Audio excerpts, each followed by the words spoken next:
इस वीडियो में दोस्तों एक्सेल की ना एक ऐसी ट्रिक मैं आपके साथ शेयर करने वाला हूं जिसका यूज करके आप एक्सेल वर्कबुक की सारी सीट्स को सिंगल पीडीएफ में कन्वर्ट कर सकते हो प्रॉपरली सही तरीके से। तो ये बहुत काम की ट्रिक है, आपको मिस नहीं करनी है। छोटा सा वीडियो है, आप इसको पूरा देखिए। मैं हूं दीपक, आपका दोस्त। Let's begin this topic.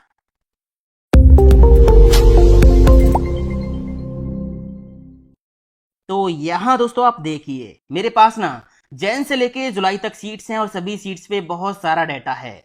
मुझे इन सभी सीट्स को एक पीडीएफ फाइल में प्रॉपरली कन्वर्ट करना है। तो कैसे करेंगे, बिना स्किप किए छोटा सा वीडियो पूरा देख लीजिए, बहुत काम का है। सबसे पहले यहां पे सीट 1 पे हम क्लिक करेंगे, जैन 2021। ठीक है, आपको सीट का प्रिंट प्रीव्यू चेक करना है। तो मैंने कीबोर्ड से प्रेस किया कंट्रोल F2। यहां पे देखिए प्रिंट प्रीव्यू आ गया। अभी ये पहला पेज है और यहाँ पे अमाउंट का कॉलम नहीं आ रहा है, अमाउंट का कॉलम यहाँ से हट गया है। पेज पे इतना डाटा आएगा और सीट 1 पे जो डाटा है उसमें टोटल 6 पेजेस हैं। अगले पेज पे हम जाके देखेंगे तो यहाँ पे हेडर्स नहीं आ रही हैं और यहाँ से अगले पेजेस हम देख सकते हैं। ये देखिए अमाउंट का कॉलम आगे शिफ्ट हो गया है ना। एस्केप की दबा के यहां से हम बाहर निकलते हैं। मतलब मेरे कहने का यह है कि सबसे पहले ना आपको सभी सीट्स के लिए पेज सेटअप करना होगा। जब सीट्स का पेज सेटअप आप कर लोगे सही तरीके से प्रॉपरली, तभी उसको हम पीडीएफ में कन्वर्ट करेंगे, ताकि पीडीएफ में जो डाटा होगा वो बिल्कुल सही तरीके से हमें दिखाई दे। तो अभी आप यहां पे देखिए, मेरे पास जो डाटा है वो सेम है, अलग अलग मंथ्स का डाटा है बट डाटा सेम है। यहाँ पे जो कॉलम हेडर्स हैं वो सेम है, अमाउंट तक टोटल 6 कॉलम हेडिंग है। यहाँ पे भी देखिए वही कॉलम हेडिंग्स हैं, यहाँ पे भी देखिए वही कॉलम हेडिंग्स हैं। मतलब मेरे पास डाटा सेम है बट अलग अलग मंथ्स का डाटा है, कम या ज्यादा है। ठीक है, तो अब मैं क्या करूंगा, पेज सेटअप एक ही बार में सभी का कर दूंगा। अगर आपके पास आपकी सीट्स में जो डाटा है वो अलग अलग है, मतलब यहाँ पे 6 कॉलम हेडिंग है, यहाँ पे 2 हैं, यहाँ पे आपकी 8 हैं, तो आपको मैनुअली थोड़ा बहुत जो है पेज सेटअप करना होगा। मेरे पास सेम डाटा है तो मैं क्या करूंगा, किसी भी एक सीट टैब पे राइट क्लिक करूंगा, सिलेक्ट ऑल सीट्स कर लूंगा। सारी सीट्स हो गई सिलेक्ट। उसके बाद यहां पे क्लिक कर लूंगा। क्लिक करने के बाद अब जो एक्स्ट्रा कॉलम की विड्थ है उसको हम ऑटो फिट कर देते हैं। किसी भी एक कॉलम सेपरेटर पे कर देंगे डबल क्लिक, तो यहां पे देखिए जो कॉलम्स की विड्थ है वो ऑटोमेटिक फिट हो गई है। और ये सभी सीट्स पे हो गई है। जैन वाली सीट्स पे आप देखोगे, देखिए फेब वाली सीट पे भी हो गई, मार्च वाली सीट पे भी हो गई, अप्रैल वाली सीट पे भी हो गई ना। इसके बाद अब हम फिर से देखते हैं, कंट्रोल F2 करके, कंट्रोल F2 मैंने प्रेस किया तो यहां पे इस बार डाटा सही आ गया, अमाउंट तक डाटा आ गया है और यहां पे टोटल 3 पेजेस हैं। देखिए नेक्स्ट पेज आ गया बट यहां पे हेडर्स रिपीट नहीं हो रही हैं। यहां पे देखिए नेक्स्ट पेज, मतलब सीट 1 का जो डाटा है वो 3 पेजों पे आएगा। इसी तरह आप यहां पे देखोगे फैब पे जाके कंट्रोल F2, यहां पे जो डाटा है वो एक ही पेज पे आ जाएगा, कम डाटा है ना, ये पूरा आ गया। अब यहां पे एक काम और करना है, अगर मान लीजिए यहां पे एक दो कॉलम और होते आपके यहां पे, तो अमाउंट के बाद वो कॉलम नहीं आते, तो आप एक काम कर सकते हो, फिर से आप राइट क्लिक करोगे और सिलेक्ट ऑल सीट्स। ठीक है, इसके बाद आप पेज लेआउट पे जाओगे और यहां से मार्जिन सेट कर लीजिए, नैरो मार्जिन कर लीजिए या फिर कस्टम मार्जिन आप सेट कर सकते हो। या फिर अगर आपका डाटा काफी ज्यादा जा रहा है तो आप लैंडस्केप मोड पे भी इसको कर सकते हो। ओरिएंटेशन पे जाके लैंडस्केप कर दोगे तो अब क्या होगा, जो पीडीएफ आपकी बनेगी ना, पीडीएफ में भी पेजेस लैंडस्केप में ही आएंगे। ठीक है ना, तो आप अपने हिसाब से इसको सेट कर लेना। मैंने इसको पोर्ट्रेट रखा हुआ क्योंकि मेरा डाटा सीधा इस तरह से है, यहाँ पे ज्यादा डाटा नहीं है।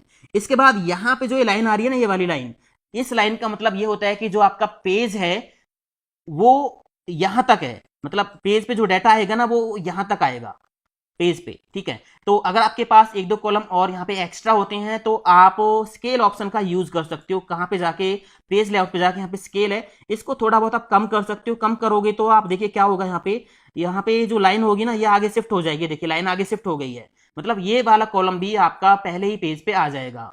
तो यहां से स्केल ऑप्शन का आप यूज कर लेना। ठीक है ना, और मैंने इसको अभी 100% कर दिया, मुझे जरूरत नहीं है। मैं वापस आ गया अब जैन वाली सीट पे, कंट्रोल F2 करके देख रहा हूं प्रॉपरली डाटा सही प्रिंट में आ रहा है, ये देखिए है ना, क्योंकि मैंने मार्जिन कम कर दिया था इसलिए यहाँ पे जो है स्पेस आ गया है। अब यहाँ पे एक काम और हम करेंगे। अब अगर हमारे पास डाटा ज्यादा है, मैं फिर से कंट्रोल F2 करके आपको दिखाता हूँ। यहाँ पे तो ये डाटा आ गया है ना, हेडर्स आ रही हैं। अगले पेज पे मैं जाऊंगा तो यहाँ पे हेडिंग्स नहीं आ रही हैं, है ना। तो आपको ये काम थोड़ा सा मैनुअली करना होगा। अभी हम सीट 1 पे हैं, जैन वाली सीट पे। आपको जाना होगा पेज लेआउट टैब पे, प्रिंट टाइटल्स, और यहाँ पे रो टू रिपीट एट टॉप, इस बॉक्स में करना है क्लिक और हेडर वाली रो पे क्लिक कर देना है, ओके कर देना है। ऐसा करने से क्या होगा, इस सीट में जितने भी पेज बनेंगे ना, सभी पेजों पे हेडर्स रिपीट होंगे। यहाँ पे हेडर्स आ रहे हैं, अगले पेज पे हम जाएंगे तो यहाँ पे भी हेडर्स आ रहे हैं, और अगले पेज पे जाएंगे तो यहाँ पे भी हेडर्स आ रहे हैं। इससे क्या होगा, पीडीएफ में डाटा समझना थोड़ा आसान हो जाएगा।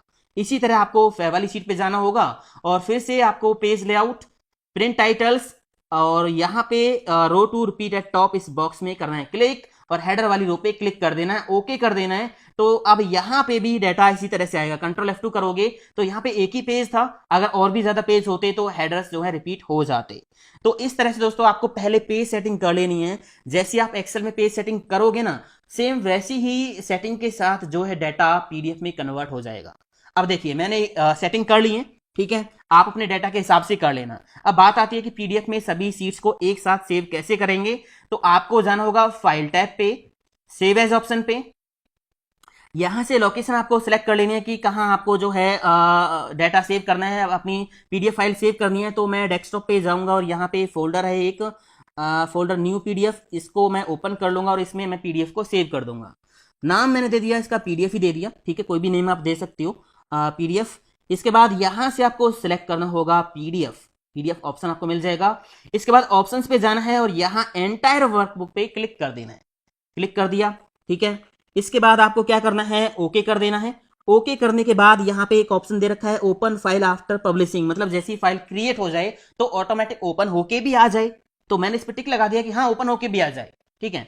अभी इसको हम करेंगे सेव, ठीक है। सेव करते ही क्या हो जाएगा, पीडीएफ फाइल क्रिएट हो रही है और ये पीडीएफ फाइल बन गई, ठीक है। ये देखिए पीडीएफ फाइल में ये Jan 21 का डाटा है, और यहाँ पे आप देखोगे नीचे जाके देखिए अगले पेज पे भी हेडिंग्स आ रही है, डाटा बिल्कुल सही तरीके से आ रहा है। और यहाँ पे आप जाओगे, ये देखिए आपका पहले 3 पेजेस सीट 1 के थे, Jan 2021 के, ठीक है। यहाँ से फेब वाली सीट शुरू हो गई है और ये डाटा बिल्कुल सही आ रहा है। यहाँ पे देखिए मार्च वाली सीट शुरू हो गई है, मार्च का डाटा आगे पेजों पे था, तो हमने इसके लिए प्रिंट टाइटल सेट नहीं किया था, केवल 2 सीट्स के लिए सेट किया था। तो इस तरह से दोस्तों ये पीडीएफ बन गई है और ये पीडीएफ आपके फोल्डर में जो आपने सेलेक्ट किया था वहां पे भी सेव हो गई है, ठीक है ना। तो इस तरह से दोस्तों एक्सेल सीट्स को आप एक सिंगल पीडीएफ में कन्वर्ट कर सकते हो। वीडियो अच्छा लगा तो लाइक शेयर कमेंट करते जरूर जाना, और अगर आपने चैनल को अभी तक सब्सक्राइब नहीं किया ना, सब्सक्राइब कर लीजिए, बेल आइकन को प्रेस कर लेना। मिलता हूं अगले वीडियो में। थैंक यू दोस्तों, हैव अ नाइस डे, जय हिंद, वंदे मातरम, टेक केयर।